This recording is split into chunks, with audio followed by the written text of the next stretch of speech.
Halo, lo, apa kabar? Semoga selalu dalam keadaan sehat walafiat, tetap semangat kembali berjumpa dengan saya, Hezbun Arif dan Bung Rocky Gerung dari Forum News Network. Bung Rocky, pilkada serentak memasuki tahapan hari tenang dan kita tinggal menunggu 2 hari ke depan untuk mendapatkan gambaran hasil dari masa depan atau tepatnya pertaruhan politik Jokowi. Jakarta tampaknya tanda-tandanya ini sangat kuat akan lepas dari pengaruh Jokowi.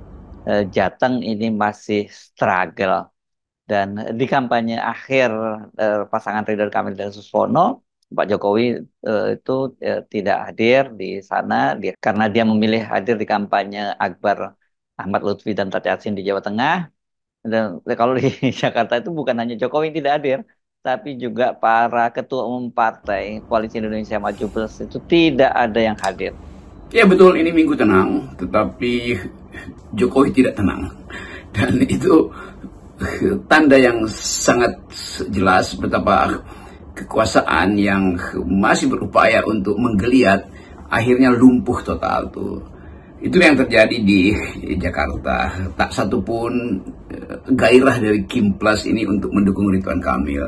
Tak terlihat antusiasme dari jurkam-jurkam untuk menghadapi persaingan dengan Pram dan Rano Karno. Kan dari awal kita menduga bahwa, atau bukan menduga, kita menuduh bahwa Jokowi akan memastikan Jakarta dimenangkan oleh Ridwan Kamil. Dan arogansi itu dia perlihatkan. Tetapi makin lama makin kita lihat bahwa secara sosiopsikologi paduan antara Ridwan Kamil dan Pak Suswono itu adalah kombinasi yang dangkal sebetulnya secara politik, karena itu memaksakan PKS untuk berpihak pada keinginan Jokowi, sementara PKS sebetulnya datang dari tradisi beroposisi. Kan itu dari segi psikologi politik aja Jakarta itu udah nggak mungkin kimia itu dihidupkan atau kimia itu dicampur di atas bowl itu supaya lumer. Nggak ada cerita bahwa Jakarta itu bisa diatasi hanya dengan teknik-teknik manipulatif semacam itu. Itu yang menunjukkan bahwa Jakarta itu lain. Jadi tidak mungkin cawe-cawe Jokowi itu dipraktekkan seperti dia mempraktekannya berkali-kali ketika dia masih berkuasa. Dan itu penanda pertama bahwa akhirnya Jokowi panik. Lalu ya dia tidak hadir, dan tidak hadir artinya Jokowi tidak mendukung atau ya mengabaikan aja bahwa cut loss saja kira-kira Jakarta. Dan konsekuensinya tentu Bohir nggak akan turunkan uang kampanye atau kampanye akbar itu kan semua problem tergantung pada kemampuan etis dari sang caleg, dalam hal ini Ridwan Kamil, dan kapasitas dukungan finansial yang diperintahkan oleh Jokowi. Kelihatannya itu nggak turun tuh, dan bukan nggak turun sebetulnya, ya di atas kertas juga percuma, kan itu hanya akan menggarami laut yang memang udah asin oleh keringat PDIP sebetulnya. Jadi kemampuan kita untuk melihat keadaan baru, yaitu hubungan politik yang memungkinkan Jokowi frustrasi. Jakarta ini akan menjadi kunci dan konfigurasinya itu sangat menarik. Anies itu masuk balagan bersama dengan PDIP. Ini langsung terjun head to head berhadapan dengan Jokowi. Penting dicatat, bagaimanapun juga seperti yang dikatakan oleh Hasto, Anies ini adalah figur yang paling ditakuti oleh Jokowi. Bukan karena Aniesnya menyeramkan, tapi karena Anies ini secara politik itu menyeramkan buat Jokowi, karena dia dipastikan akan menjadi batu sandungan yang sangat besar untuk ambisinya agar anaknya itu menjadi presiden. Kalkulasi dari Kim Plus juga kira-kira sama tuh, menganggap bahwa ya ada hitungan-hitungan rasional yang membuat gairah pendukung-pendukung Kim Plus ini untuk melambungkan kembali nama Ridwan Kamil dan Suswono itu udah nggak ada tuh. Dan itu juga akibat dari dipaksakannya cawe-cawe Jokowi untuk hal yang tidak masuk akal. Dan kita masih tahu betapa Anies itu akhirnya masuk di dalam satu pletora baru, satu medan pertempuran baru, karena langsung mengambil posisi bersama dengan PDIP. Sementara PDIP secara sangat percaya diri hendak berkelahi dengan siapapun yang didukung oleh Pak Jokowi kan itu kondisi psikologisnya begitu.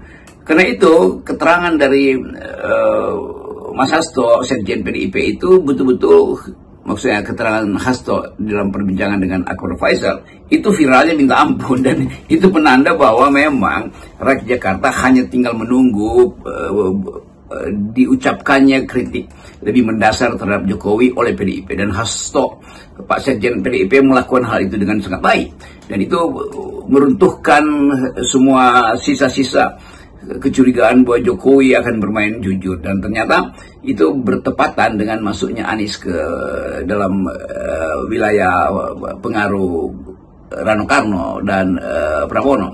Jadi kita bisa lihat nanti 27 itu ya mungkin ya udah itu udah pasti menang, tapi bahkan menangnya itu akan nembus 50% tuh, karena gairah itu tidak tertahankan. Di kemampuan kita untuk melihat Jakarta kembali dipimpin oleh PDIP, dan itu artinya sinyal bahwa Jokowi itu dibuat tak berdaya di Jakarta. Nah kalau tak berdaya di Jakarta, kemana dia akan cari daya? Ya pasti balik ke Jawa Tengah. Karena itu Jokowi kemarin itu dia mungkin memilih Jawa Tengah, dan cut loss-nya membiarkan itu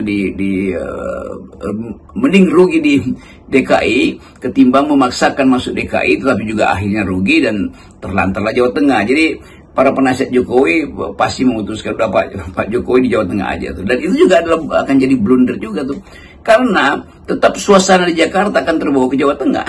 Jadi suasana perlawanan terhadap Jokowi akan terbawa dari Jakarta ke Jawa Tengah, ke Jawa Timur, dan Jawa Timur isu tentang oligarki itu tinggi sekali, dan saya lihat bahwa cuma Ibu Risma yang tidak terkena isu oligarki itu. Jadi artinya Jawa Timur juga itu sangat mungkin atau merangkak perlahan-lahan suara Risma. Itu juga bikin pusing Jokowi. Apakah Jokowi mesti bikin hologram dirinya sendiri pada saat yang sama ada Jawa Tengah, Jawa Timur, DKI dan Medan. Kan itu keadaan yang membuat Presiden Jokowi, mantan Presiden Jokowi, saya kira ya udah mungkin udah 3-4 kali minum obat penenang selama 12 jam. Ini kalau sampai pilkada kali ini beberapa kandidat yang didukung Jokowi kalah, katakanlah Jakarta terus lepas, Jateng lepas, bahkan Solo misalnya lepas. Kalau Medan ini kelihatannya masih cukup kuat lah ya. Bukankah ini akan sangat berpengaruh ini pada pola hubungan Prabowo Gibran? Karena kita tahu lah hubungan Prabowo Gibran itu sangat ditentukan bagaimana posisi Jokowi di peta politik Indonesia ini. Kalau Jokowi menguat, ya posisi yang tawar dari Gibran juga menguat. Bayangkan kalau seluruh rencana siasat Jokowi itu batal atau berhenti. Jakarta dia kalah, Jawa Tengah dia kalah, Surabaya dia kalah. Apa impactnya pada hubungan antara Presiden Prabowo dengan Wakil Presiden Gibran? Tentu itu jadi pertaruhan baru bahwa legitimasi Gibran juga berakhir, sehingga kabinet ini juga akan mengalami semacam split personality itu. Jadi adanya Gibran itu kan sekedar representasi atau proksi dari Jokowi. Nah kalau Jokowi hilang di dalam pilkada, kemampuan dia untuk punya grip terhadap kepala daerah hilang, akibatnya Gibran juga hilang. Dan orang mulai berani sekarang untuk mengolok-olok dengan cara yang bahkan sangat kasar pada Jokowi. Ada poster-poster yang memalukan, kasar juga Gibran itu. Jadi, ya benar kalau saya mengolok-olok, saya lakukan itu dalam bentuk satir. Tapi ini kasar betul.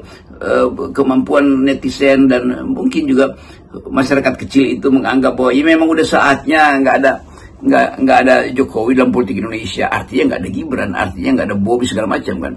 Jadi ini satu pelajaran penting bagi Presiden Jokowi bahwa di awal dia berupaya terus untuk mengendalikan, dengan tentu dia masih punya aparat di lembaga-lembaga tinggi itu karena memang dia tanam di situ.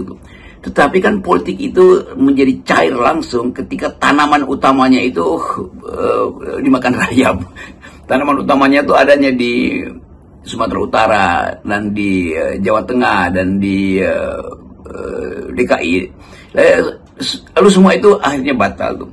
Nah, konsekuensinya adalah legitimasi Prabowo dan Gibran itu melemah. Nah, satu cara adalah tentu Prabowo mesti cari cara untuk mengikat kembali kimia antara dia dengan Pak Jokowi. Tetapi tidak mungkin kimia itu justru tumbuh menjadi daya kohesinya menjadi kuat, justru akan melemah tuh. Karena kita tahu bahwa Pak Prabowo akan dipusingkan oleh kritik netizen, tekanan politik supaya Gibran, bahkan udah muncul petisi supaya Gibran itu di proses peluang di impeach di DPR. Kan itu penanda bahwa legitimasi atau kimia di antara Pak Prabowo dengan Gibran ini pasti akan retak. Bukan karena Prabowo ingin itu retak, tetapi kondisi psikopolitik negeri ini, bangsa ini melihat dengan satu kacamata bahwa Jokowi dan Gibran itu tembus pandang dilihat oleh netizen sebagai satu persekongkolan untuk memastikan langkah ke 2029. Nah, kalau langkah ke 2029 sudah terhalang di Medan, terhalang di Jakarta, terhalang di Jawa Tengah dan Jawa Timur, maka langkah itu harusnya diamputasi aja dari sekarang kan, supaya tidak membebani mental politik Presiden Prabowo ke depan. Bagaimanapun manuver politik Jokowi, tapi saya pikir dengan melihat kondisi keuangan negara seperti sekarang ini mau tidak mau basis legitimasi Gibran akan makin merosot karena publik bahkan anggota kabinet itu pasti menyalahkan bapaknya Gibran, Jokowi, atas kekacauan perekonomian negara saat ini. Jadi kondisi mungkin 1-2 tahun ke depan itu akan sangat berbahaya tuh. Apalagi kalau kita tambahkan variabel APBN sebagai peralatan untuk mensejahterakan rakyat, peralatan untuk mengamankan posisi-posisi politik. Kan itu juga dengan mudah kita baca bahwa ya uangnya nggak ada itu, dan 3.000 triliun APBN kita, 2.000 sekian itu dipakai untuk desa, dipakai untuk bayar utang, dipakai untuk dibagi-bagi pada departemen. Mungkin sisanya tinggal 150 triliun itu. Dengan jumlah segitu, ruang fiskal yang bisa disimpan untuk dana cadangan kalau ada bencana atau ada turbulensi politik global, turbulensi politik ekonomi, itu kan nggak cukup tuh.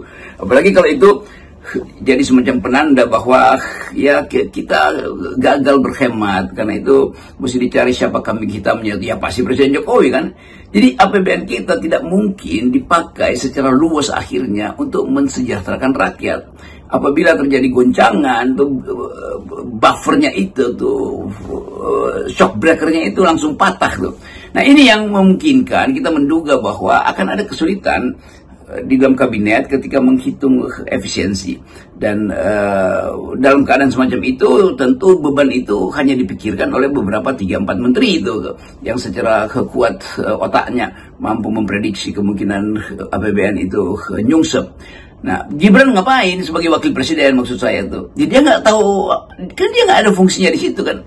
Jadi fungsi Gibran apa? Ya mempersiapkan diri dia ke 2029. Nah, persiapannya udah batal sejak sekarang kan. Jadi pentingnya udah nggak ada sebetulnya, secara teknis sudah nggak ada kapasitas sang Mas Wapres itu di situ kan. Jadi buat apa beliau ada di situ lagi tuh? Lalu orang hubungkan bahwa karena memang dari awal kapasitas Gibran itu tidak layak tapi dipaksakan oleh bapaknya. Nah, hal-hal semacam ini akan menggelisahkan setiap sidang kabinet. Ada Pak Wapres di situ, lalu fungsinya apa itu? Mungkin menteri-menteri menganggap ya kalau tiap minggu kita lihat dia dan apa poin yang ada di kepalanya kan itu. Jadi saya berupaya membaca Gibran akan tersingkir di dalam pertandingan psikologi politik di kabinetnya sendiri. Apalagi kalau dimasukkan variabel Prabowo yang bukan terpaksa, yang dengan sendirinya harus menghitung kekuatan Ibu Mega di parlemen. Jadi kimia antara Mega dan Prabowo akan membatalkan kimia antara Prabowo dan Jokowi, dengan akibat Gibran itu juga jadi non faktor dalam politik. Saya kira itu keterangan sementara untuk memungkinkan kita melihat politik secara lebih jernih, dan peta itu makin jelas bahwa posisi Prabowo kalau dia ingin menguat, maka justru dia mesti keterangkan bahwa ini keadaan ini terjadi karena beberapa kesalahan di masa lalu. Kesalahan siapa? Ya kesalahan rejim Jokowi. Kan itu intinya tuh. Jadi pada akhirnya komposisi politik kita juga akan berlangsung di dalam 3 titik tadi. Itu hubungan antara Prabowo dan Ibu Mega yang pasti akan menguat karena dasar legitimasi Prabowo juga ditentukan oleh kapasitas maneuvering PDIP di parlemen, dan yang akan melemah pasti adalah hubungan antara Jokowi dan Prabowo, dan saya kira itu kesimpulannya tuh. Salam akal sehat. Salam akal sehat.